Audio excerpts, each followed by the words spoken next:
Greetings, everyone, and welcome to the last and final presenter in our next level webinar series for professional development.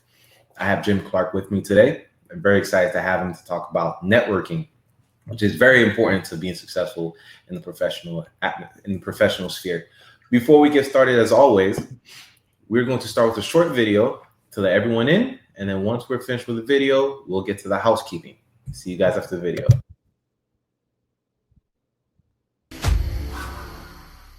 What is a promise? Is it a gift of your talents? Is it a gift of your heart? Is it a gift of your time? Is it coming back year after year? After year? Is it never giving up? Is it the youth? Is it seeing a country for what it is and what it has been, rather than what it can become? Is it knowledge? For Foundation of the World, it's where people from all walks of life come together to share their time, knowledge in tech, and their big hearts with young leaders here in Haiti and soon around the world. For us, a promise is packed. Hey, what's up? It's Jay Perry. Thanks for watching. If you want to learn more, follow Foundation of the World on Instagram, Facebook, and Twitter.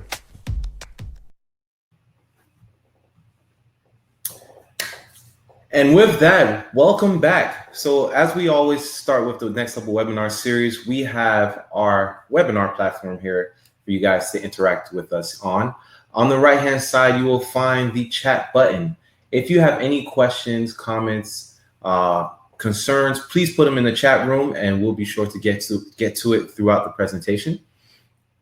We will be posting polls throughout the presentation. So we have different polls that Jim will post to you guys. They will pop up on the right-hand side and you guys will be able to answer them. Whatever slides that we have or videos will come out on screen, on the main screen, like you saw earlier with the video. And if you would like to speak or ask Jim a question live, we do have a speak request button. Just press the speak request button and I will let you into the presentation and you can ask Jim a question. With that being said, we are going to get started with our presentation today. Here with, let me give you 1 second, with Jim Clark. Hey Jim, can you hear us? Am I on mute?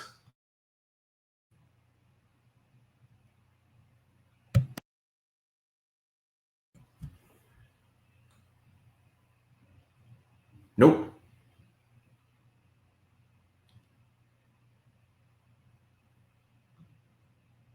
Here, try to turn your, let's see if we get his audio back on.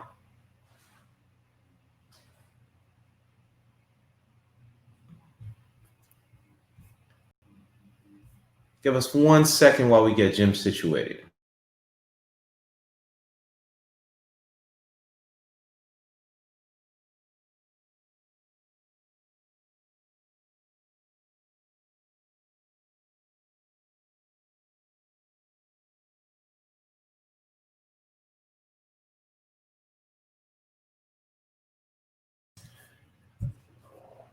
While we correct some of the technical difficulties we're having with Jim, we're just happy to have you guys here for our last webinar series.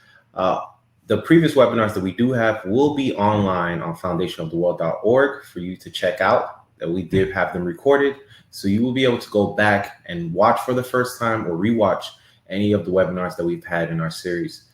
During the webinars, we have discussed everything from building your resume to branding to your digital presence to teamwork, as well as professional etiquette. So there's something in there for just about everybody to help them advance in their professional career. And here at Financial World, we have many different programs to help advance you guys through education. We're all about serving the community, from the PAC program that we have in Haiti to the March for Education locally. And one of our newest programs coming down the pipeline, which is the Education Pays program, which is going to help with financial literacy. Hey, Jim, are you back? Yeah, can you hear me this time? Yeah, we can hear you. Welcome back. Okay, sorry about that. Boy, I don't know what was going on. Oh, man, it's no problem. We figured it out together. And it's perfect timing because I was just telling everyone about some of the programs we have and how we're able to use all of that to provide for them. And we can get started with this. So, guys, Jim is our lecturer today. He is a customer success executive here at Cisco. He's a proactive and strategic information technology leader. He has a history in innovative strategies, creating standardized methodologies, enhancing internal operations, and really executing at a high level strategic plans for the mission and vision of the organization, which is Cisco. He has experience in coaching, training, mentoring team members, analyzing potential opportunities and optimizing resources, as well as enhancing the stakeholder engagement and achieving the ultimate goal, which is business success. His history includes reducing labor rates, estimate times, establishing internal controls. This guy, if you want something to work well, call this guy. He's the guy for you. And most recently, he is a customer success executive, but he was formerly a director at Velasquez and Consumers Energy. So over there, he was a sales champion. He built sales enablement and processes, and he was able to simplify technologies, really get savings of over millions of dollars while enabling incremental revenue of over $3 million. So he sits on the Council of Asian Pacific Americans and the International Institute of Metro Detroit, as well as hold a PMP certification of project management title. He loves hiking and outdoor activities is his passion, and he shares his love for his wife, 3 children, and you guys can't forget about the 2 dogs. So Jim, thanks for coming with us today. I'm really excited for us to close this up with probably one of the most important topics that we could talk to people about, which is networking. Because let's be honest, it's not what you know, it's who you know. So I'll hand over to you. Well said, my friend. It's So, Reggie, thank you, and everybody that's joined today, thank you. I'm so privileged to be here today. And I'll tell you, networking is something that's near and dear to me. From my very first job after finishing college and starting into the work world, I have yet to land a job where I had posted through, say, a traditional source. Every single job that I've landed has been a result of somebody that I know, somebody that's helped me along, somebody that's made me aware of something, somebody that's been my advocate. So I've learned early on the importance of networking. So it's near and dear to my heart. I'm excited to talk about it today. So on our agenda today, what I'd like to do is hit on, what is a professional network and why should you invest the time in building one? Who should you network with? Where should you network? When should you network? And as we lay that foundation, we'll wrap up with talking about how you should go about building and maintaining your professional network. And Reggie, I'm sorry that I was not here to listen in the beginning, but I assume you probably told everybody to post questions throughout, and we'll just try to pause and answer them that way.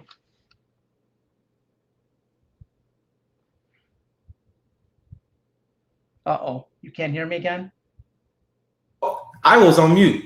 I did tell them about the polls and the questions, and we already have some comments in the chat room already. So we're off to a good start. Okay, good. You just scared me. I thought I lost. I lost myself here. I have to keep you on your toes, buddy. All right. So let's get rolling here. I'd like to start off with a poll. So how many of you today have what you would consider to be a professional network? Let's take that as a polling question. If you could respond to that, please. So guys, I've opened up the poll on the right-hand side of your screen. So like Jim said, the poll question is, do you have a professional network? So just select yes or no, and let's see what the results we get.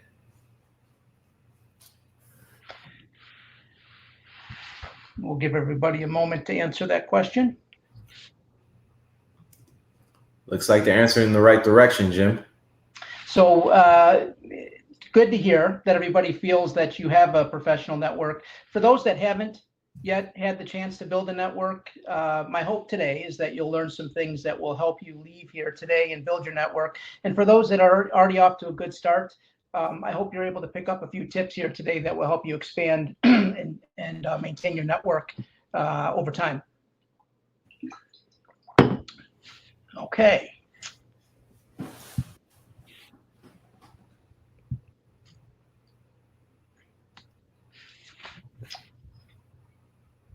Okay, so let's start by talking about what is your professional network.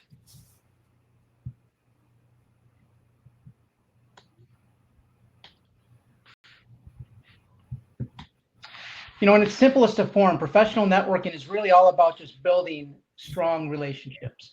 One way to look at it is that you want to build a network with a group of people who would be willing to do a favor for you. Conversely, you want to build a network with a group of people who you would be willing to do a favor for. But here's a key point relative to that. So if you're approaching networking as something that, you do just to forward your career, or something that just something that you're looking to get for yourself, you're inherently using people. And I think we can all relate to being used in some form of fashion, and it stinks. So you definitely don't want to approach it that way. As you're networking, the focus on networking is to build relationships. As you're networking, focus on building relationships, and my experience is the rest of it falls into place. So, Jim, I have to ask you, in your career, or maybe you might even get to this, how have you been able to navigate building those bonds with people where they want to do you a favor versus having someone feel like, oh, Jim only calls me when he needs something? Yeah, and I'll hit on this a bit as we go along, but this is a good time to mention it. So a golden rule that I live by as I'm networking is I always try at a minimum to put twice as much into my network as I take out. You know, I treat it like an important thing that needs to be cared for and maintained over time. And if I care for it simply by drawing from it all the time, when I need it, it's going to be weak. If I care for it by looking for opportunities for those who I network with, so look for opportunities to help them when I need it, it's going to be strong and vibrant. So I always try to, in networking for me, I try to make the focus on giving versus taking. And that's served me well. That's a great question, Reggie, but that served me well. I really focus on giving to the network versus taking from the network, if that makes sense. No, it does. Thank you for that nugget. And I think that's something a lot of people can take, not only for their own network, but even for their own relationships, right? Whatever relationship you have in life, if you give more than you receive, then it's going to be a good one for you. Absolutely. I'm sorry, I've lost my screen. All right, there we go. All right. I lost it again. Darn it. Sorry.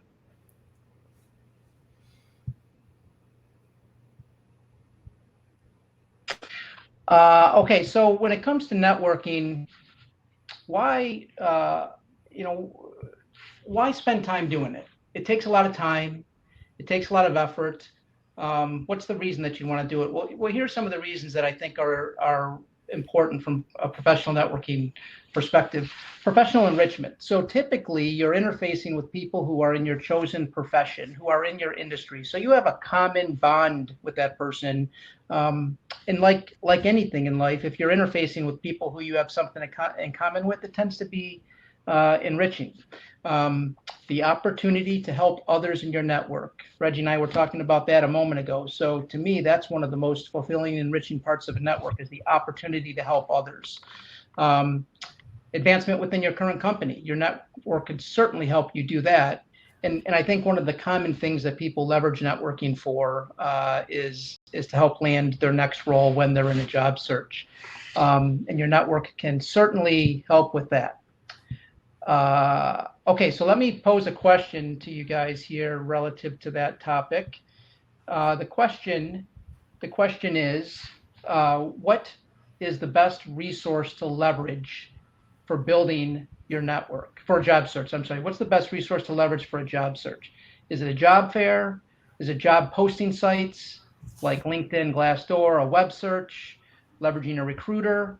Or do you think your professional network might be one of the better resources to leverage for a job search? So guys, I've gone ahead and opened a poll for the question that Jim just posed, which is, what is the best resource to leverage for a job search? We have a job fair, a job posting site, i.e. LinkedIn, Glassdoor, a web search, a recruiter, or professional networking. And we'll leave it open for a couple more minutes, but it seems that people are floating on recruiter and professional network.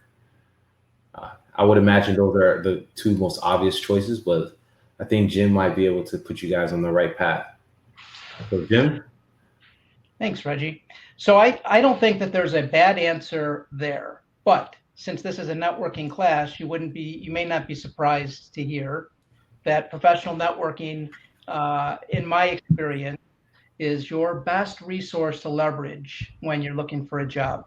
And let me explain why I think that's the case. So as you look at all of the opportunities out there, the ones that come from job fairs, posting sites, web searches, recruiters, etc., that represents the part of the job market you can see. The part that you can't see, though, the hidden job market, that's where your network comes into play. So, you just might know somebody who understands a skill you have and connects you with somebody else before a job's posted. You might have such a good relationship with somebody that they'll create a job for you. Like I've said, every single job, and I'm not exaggerating, I'm 100% truthful about this. Every job I've had since I've left college has been based on somebody that I know that's connected me with something. So just in terms of finding your next job, one important thing I hope you'll take away from this conversation is your network is going to be critically important to help you with that aspect of your profession, finding your next role.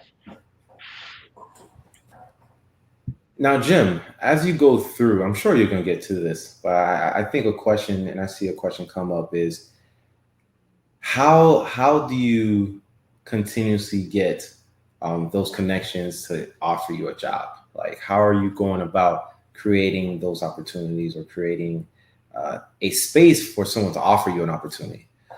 I don't know if somebody's going to go through, but it's a question I'm seeing coming up. Yeah, so let's just hit on it now, and perhaps we'll reinforce it a bit later. But so as I'm building my network, I am constantly keeping an ear open for opportunities to meet people and opportunities to strengthen my relationships with people. The other thing that's important is people know people. So as you know somebody who knows somebody, those connections of connections are just critically important. So it's really about taking advantage of as many opportunities as you can to meet people. And for the people that you meet, be a good listener. Understand what they need. So everybody in your network, especially the people that are the top, say 50 people in your network, make sure that you're always keeping track of what that person needs, what's important to them. And then always give thought to what you can do to help meet whatever that person's need is. So again, I keep going back to this over and over again. I say twice as much. I try to put 10 times as much into my network as I take out of my network. And I find that the reward of that is when you pick up the phone to call somebody or you need something, people then are much more willing to help you. We all know people who the only time you hear from them is when they need something.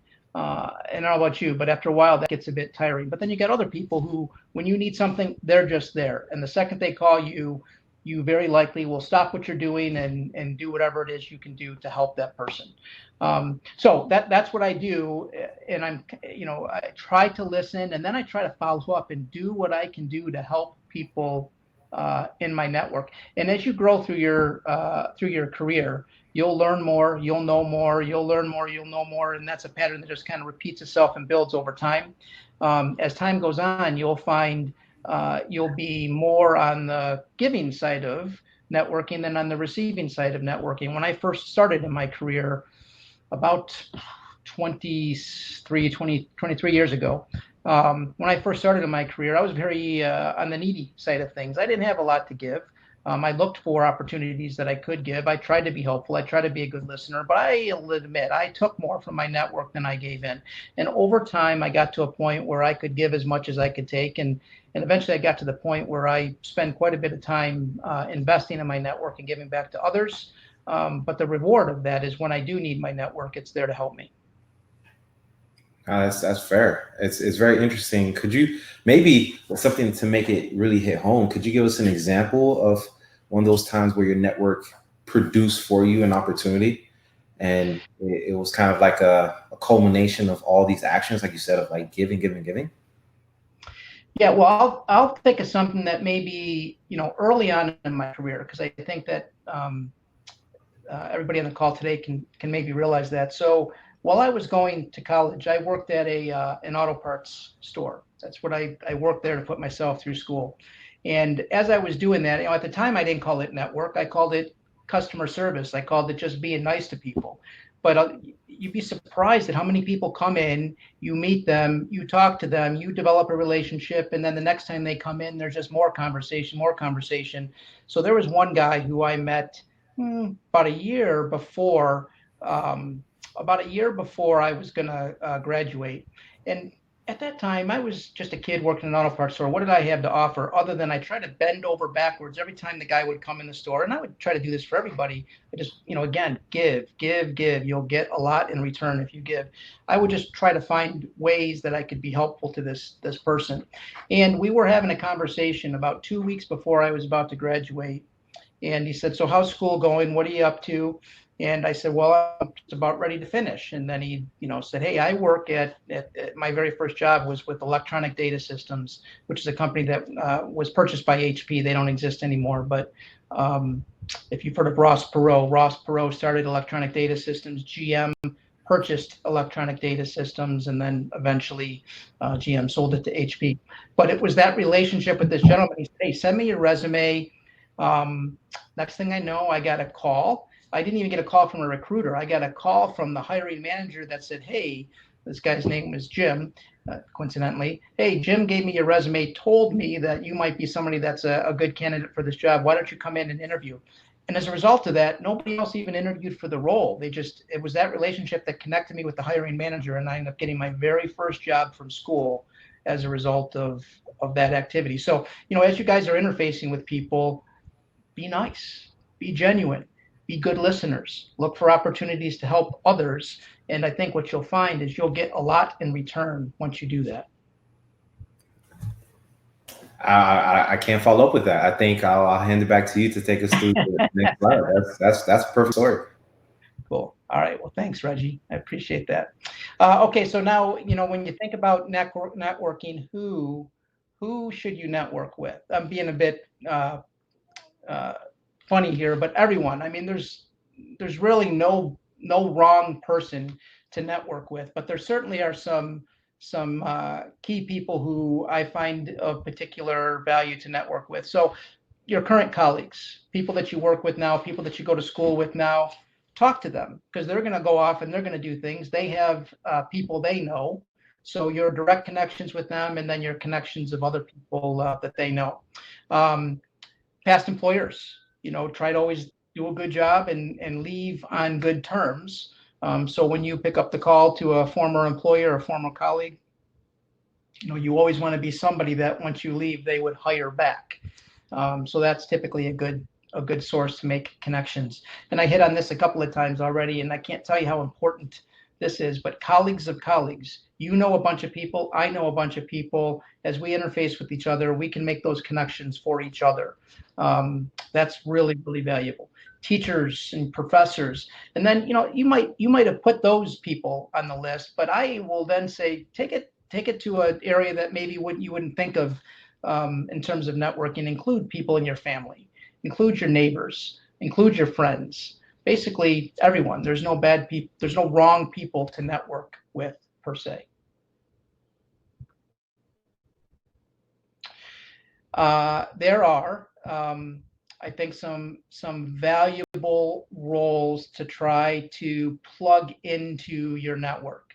You might have people in your network that, if these are hats, you might have people in your network that can maybe miraculously wear all of these hats, but you at least will have people in your network that can wear several of these hats.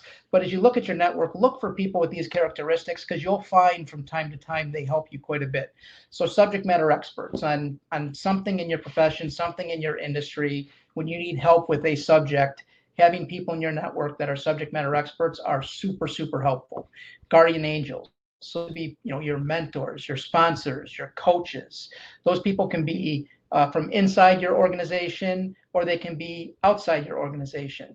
If these guardian angels are inside your organization, that's a person that can serve as your advocate, someone who would be in your corner when you're looking for opportunities.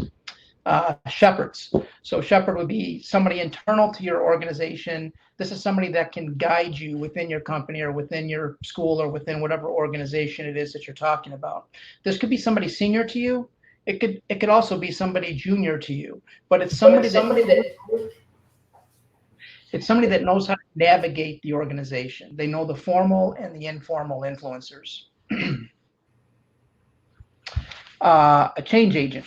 Some people are good with change, others are not. If you tend to be somebody that struggles with change, having a change agent in your network can be really, really helpful. Cheerleaders. Sometimes you just need encouragement. You don't need advice. You don't need ideas. You don't need another point of view. You just need somebody at some point to just give you some encouragement. So that's a good type of a person to have in your network. Truth tellers. So, sometimes we need people that just keep it real. So you need those truth tellers in your organization, somebody that can be brutally honest with you. Even if the truth hurts, you can trust that person to tell you maybe not what you want to hear, but at times what you need to hear. That's the person that can help you see things that perhaps you have a blind spot to. So they're really important. And then the connector. So this is kind of your go-to person. If you have a problem in need of a solution, a connector is the person that you want to go to help you get to that point. So I have to ask you, Jim, do you play these roles for any other people in your life? That's a good question, Reggie. It's interesting when somebody asks you that question and versus, somebody that would say, hey, I know Reggie, let me tell you about Reggie. But, for me, if I'm doing the same thing for too long, I get stale. So I consider myself to be a change agent. I've been at Cisco now for a little over half a year. So I'm certainly not going to be, at least for somebody at Cisco, I'm not going to be a shepherd. Reggie, you probably are. If I had hey, how do I get somebody to do something? I think Reggie would be somebody I would call for that because Cisco better than I do. Yeah. Cheerleader. I try my best to do that. I think I'm brutally honest. I'm a truth teller. And the other thing, I don't know if because I'm getting to be an old guy at this point or what, but connectors. It's just amazing how small of a world we live in right now. And if you were to call me to say, hey, Jim, do you know somebody that knows something about whatever? There's a good chance I would, or I would know somebody that would. But, Reggie, that's an awesome question. How about you? Where do you put yourself in this list? I've been one of all these things for someone else. A subject matter expert, a guardian angel, a shepherd, a change agent, a cheerleader, a truth teller, a connector. I've played these roles for a lot of different people in a lot of different ways. I would definitely say probably the roles where I fit or are more natural to me is probably the cheerleader, the connector, the truth teller, and the guardian angel. Those play to my natural. I'm in a nonprofit. I like helping people, so those plays to my natural altruistic aptitude. Yeah.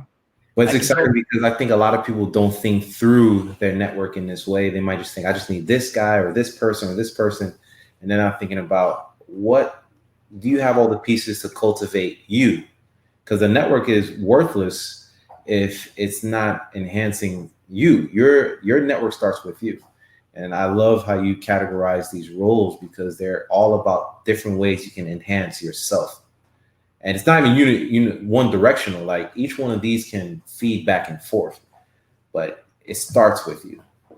Yeah, well said. It's like a puzzle, right? I mean, you need all these different puzzle pieces to come together to make one valuable, holistic network. And it takes time to think about, routinely, who's in my network, where might it be lacking, who do I know in my network that maybe has a piece lacking, and how can I help them? So, I'm constantly thinking about the health of my network, and sometimes it's stronger in one area and weaker in another area. At other times there's an area I need to prop up, and so I try to look at it holistically and like puzzle pieces and make sure that I got all these puzzle pieces effectively plugged in. Agree. That's a good question. Thank you, Reggie. All right. So where should we network? Again, being a little bit funny here, but take it for its intent. The point you'll see woven throughout this webinar is always do it. Always do it with everybody. Do it all the time. So in terms of the where, everywhere is the right place to network. But let's list here a couple of really good sources to leverage as your network. So there's probably nothing on this list that's a surprise to you, but certainly job fairs are always great places to network. Professional conferences. If you get the opportunity to go to professional conferences, take it. Because the thing that I find that I get from professional conferences is twofold. I would say when I go to a professional conference, 30 to 40%, depending on how good the conference is, 30 to 40%, I'm getting the content of whatever the conference is. But the majority of what I get from a conference is the opportunity to network. It's really just a giant networking event where you learn some stuff. So take advantage of opportunities to go to professional conferences. But then, keep in mind your rec basketball league, your book club, your yoga class, your neighborhood party, your bowling league, your spinning class, whatever it might be, you're meeting people. Again, it's all about building relationships. And as you do that, it's all about effective listening. It's about having strong interpersonal skills. It's about making good first impressions. And it's about helping others. So think about those things all the time. But these are good places to network. Reggie, anything I missed here that steps out to you as the place where you network often? I think one I can relate to this because I'm probably guilty of this. It's not only understanding that those are places to network. I think it's also understanding the connections that you can create. That's what create the network. So you could take a rec basketball game, for example. If you're the type of person where you're not a good team player, or you're very short with people on the basketball court, they're not going to be very prone to be chatty with you or connect with you off the court, right? So you have to come to these places with the right type of mentality to not only enjoy the experience that you're partaking in, whether it's in yoga or just enjoying good coffee, because what happens is that energy permeates throughout the people around you, so that you might be at a coffee shop and you just start up a conversation with someone, you're able to kind of have this connection. And then from there you create, or you might be playing basketball and you could get competitive, but it's always a good game, or you talk about with the person or compliment them on how they played. And that creates that network. So I think that's a big part of what Jim is saying, is that there's an opportunity to network everywhere, but it always starts with your own mentality and your mindset when you come into that situation. And that's what helps you really turn that situation from just being at a party to, wow, I went to this party, I met this guy who offered me a job. So there's an art and a science to it that we're trying to reveal to you, but there's no master way to do this, to be honest. Well said. And that's the nice part about this is, you can network in ways that plays to your strengths. There's no Reggie, you said it perfectly. It is way more of an art than it is a science. If you get your guide rails up there of make sure that you try to listen more than you talk, be nice, be genuine, be honest.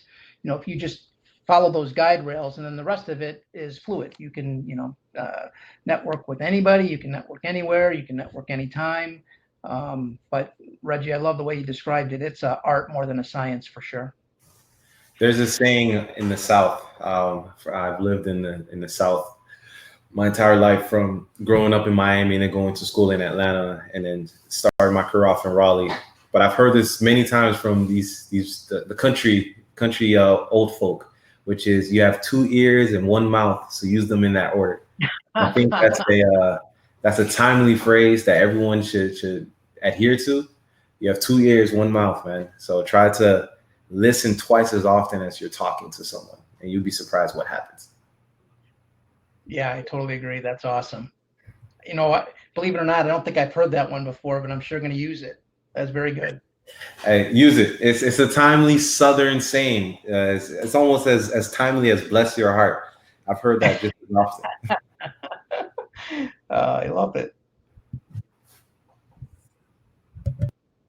All right. So when can you network? Of course, you can network always. There's not a bad time to network. So I'm always looking for opportunities, as Reggie and I just said. I'm always looking for opportunities to network. Where can I make new connections? Where can I manage? Where's there opportunities to manage my existing relationships? Most important, and you'll hear Reggie and I say this throughout the time that we have together here. But where's that opportunity that you have to help others in your network? Always keep an eye open for that. And I know I'm being redundant here on this point, but it's, in my experience, it's the most important part of networking. Look for opportunities to give to others, because that is really, that's the fuel that you pour into your network. That's the thing that helps your network build, super strong. So give. Try to always give way more into your network than you can.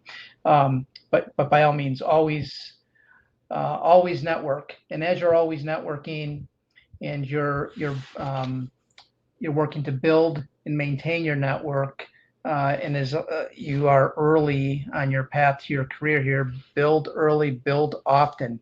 I'm always looking for, and I always try to capitalize on networking opportunities, and I'd encourage you to do the same. Look for those opportunities to make new contacts at those events that Reggie and I had mentioned. Try not to waste those opportunities when they come along. And again, try to find opportunities to help others in your network. Your network needs to be there when you need it. So said differently, the worst time to build your network is when you need it. It needs to be there. You don't want to look for a house when you need it. You don't want to look for when you're hungry. You want to make sure you plan that stuff ahead of time. So you really want to get in front of that and start building your network now, well in advance of when you need it. I think that's well said. That's why you should always be looking. It's like leads. You can never have enough leads. That's right. Absolutely. Totally agree. And your network's a valuable asset. So I would encourage you to treat it as such. So, you really got to nurture it by doing these things that we just said. If you don't do these things that we're talking about, it won't happen. And when you need your network, when you pick up that phone to call somebody, you have the risk of people not calling you back. You have the risk of, people not putting a lot of effort into, whatever it is that you need to help with. So, it's valuable. Treat it as something valuable. Manage it as something valuable. Build it as something valuable. Take care of your network, and it'll take care of you. So, Jim, I have a question for you. Certainly. What type of strategies or what's some of the things that you do to help you not only build your network, but track your network? For example, I have a network, and I also, whenever I speak to anyone in my network, I have a notes section within my laptop where I actually write down the person's name, and when we're talking, I take notes so that if I ever need to refer back or reference anything they say, I can say like, hey, this person's in my network, they're a mentor, and this is the conversation we've had. So that's something that I've used to help build my network, and they've helped me go from being 5 people in my network. They'll point me to more people. I'll ask, hey, can you refer me to a person? Can you refer me to 2 people, 3 people? And I'll go and have this conversation and constantly build that network. That's something that I've done. So I'm interested to see, do you have any little tips or little things that you do to help build and grow your network? Yeah, well, I think the thing that you do is an awesome thing. I think I do something comparable to that. So my phone. I use my phone address book, my contact list all the time. And when I do have so Reggie, you and I are talking, and you mentioned to me, that you would love the opportunity to do a webinar on networking. When we're done, I'll in the notes section of my address book, I'll make those notes, and then the other thing I do is I go through, whenever I find that I have 10, 15 minutes, I'll scan the news, I'll go through my set of contacts, and I'll look at things, and I'll maintain those contacts. And, if we haven't talked in a while, through those notes, it might prompt me to say, hey, I'm going to send you a quick text. I'm going to connect with you on LinkedIn. So whatever that repository is, be it, OneNote, be it the Notes app on your Mac, be it your the note section of your contact list in your address book, whatever it is. But Reggie, great point. Whenever you learn something, write it down, because the bigger your network is, the harder it is to remember that stuff. And whenever you know somebody, you see them, and you refer to them by name, I mean, that just makes people feel wonderful. And then if you take it a step further and you remember, Reggie, when you introduced me, you mentioned, my two dogs. I happen to have two dogs that are litter mates. They're brothers with each other, and the breed is called a Chiweenie. It's a mix between a Dachshund and a Chihuahua. And if I were having that conversation with somebody, my favorite food in the world is ice cream, and my dog's names are Ben and Jerry. So I would jot those things down, and then the next time we talk, I might say, hey, how's Ben and Jerry, or whatever, So the second you do that, you've then just taken whatever relationship connection you've had with somebody, and you've strengthened it. So those are really good opportunities. And Reggie, as you said, you write those things down. You can't possibly remember everything about every person in your network, but reference it every so often. And next time you have an opportunity to engage with somebody, review that, and connect with them in a meaningful way. I think that's well said. So I will let you get back to closing us up and taking us home. Very good.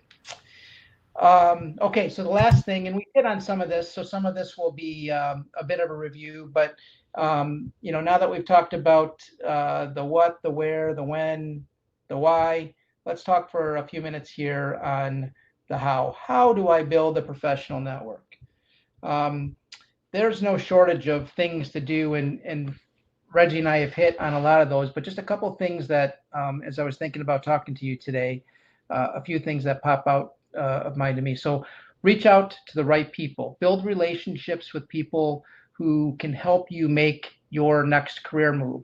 And like I said, it's not about using people. You're wanting to put into your network, but ultimately you're putting in your network so you can get something out of it in the end when you need to. So you want to have the right people in your network. So those roles that we had talked about, make sure you got good coverage of all of those roles. Past and present colleagues, bosses are particularly good contacts, friends, alumni from colleges, anybody that can in some way help you or you can help. Keep in touch with your contacts. So Reggie and I just hit on this a moment ago. That is such a key part. Don't just contact people when you need something. When's the worst time to build a network? Is when you need it. When's the worst time to contact somebody is when you need something. So get in touch, I'll call Reggie and have a conversation with Reggie that has nothing to do with what I need, but I'm just maintaining that relationship. Sorry, Reggie, I thought you were going to say something. No, I think you made a perfect point. Cool. We talked about this a moment ago. So attending professional networking events, you can't beat, and I strongly believe this, and I have kids that are probably around the age of many that's on the call here today. Don't hide behind this all the time. Get out and interface with people face to face, or in this crazy world we're living in right now, interface with people through WebEx. I won't say the other competing product. I'll say interface with people through WebEx. So look for those opportunities to engage with people in person. Do favors for your contacts. Again, it's all about giving. Give as much as you can. Find out what somebody needs and go out of your way. Go out of your way to help them with it. That will, I promise you, pay extraordinary dividends for you.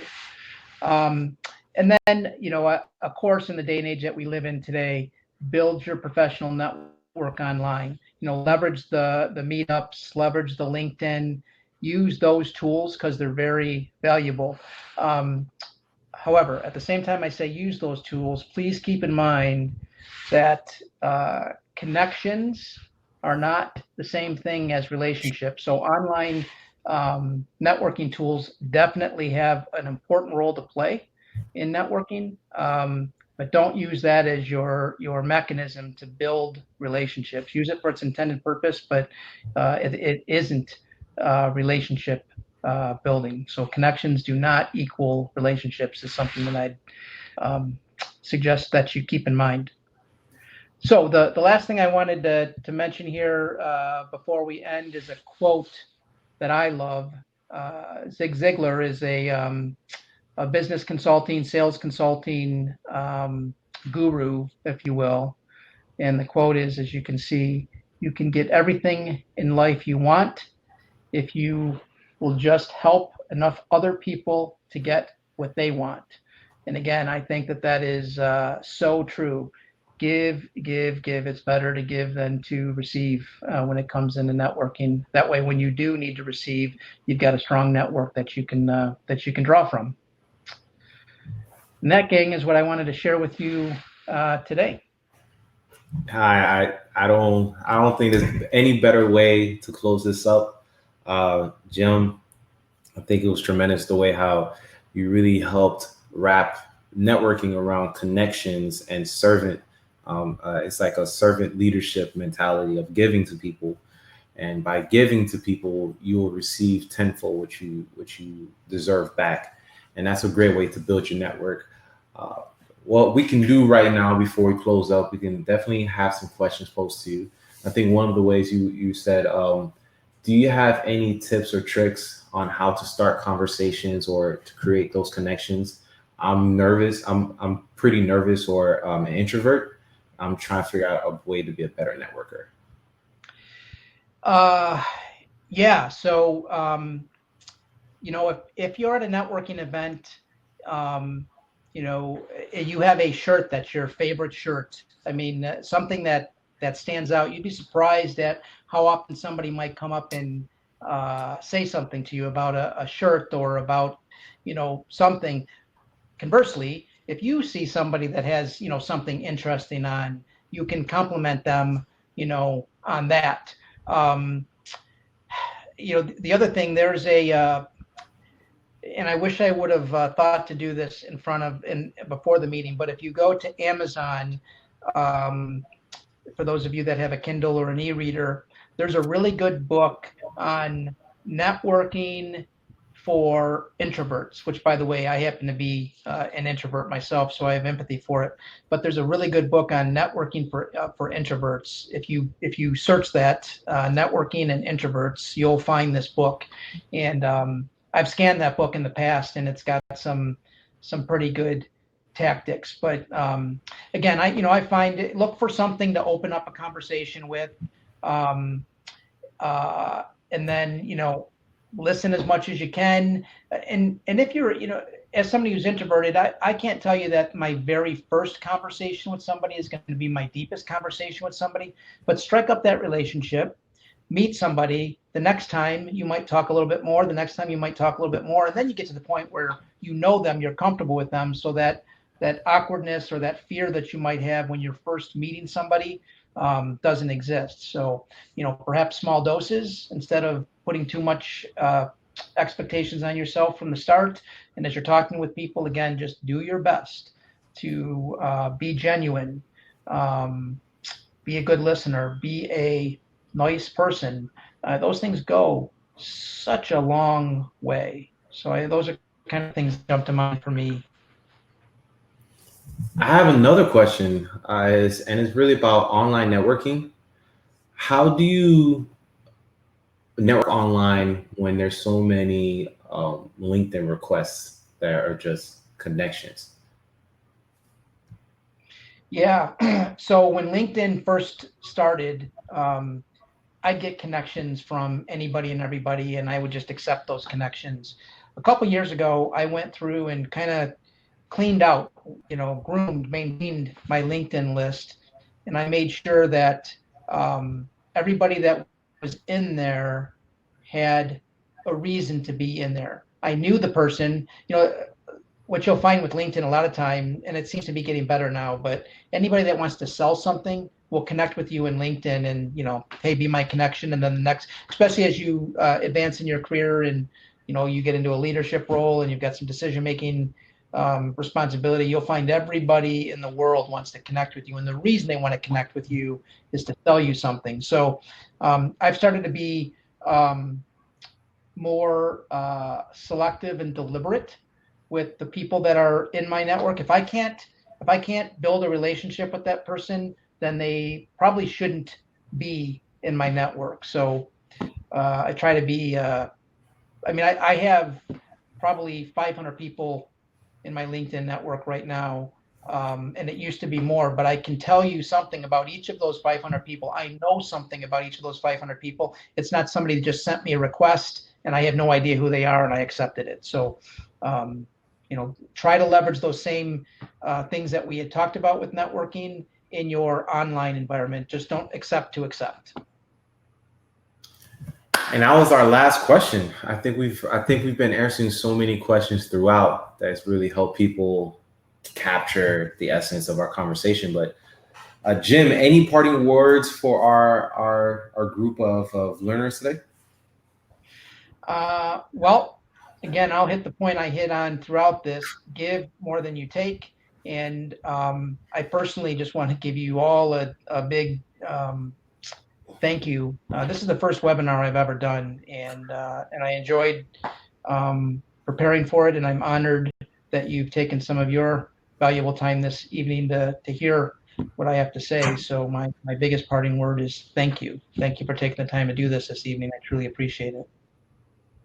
No, I would like to say thank you, Jim. We're blessed to have you join us this evening and share your wisdom on networking and how to turn it into a strength.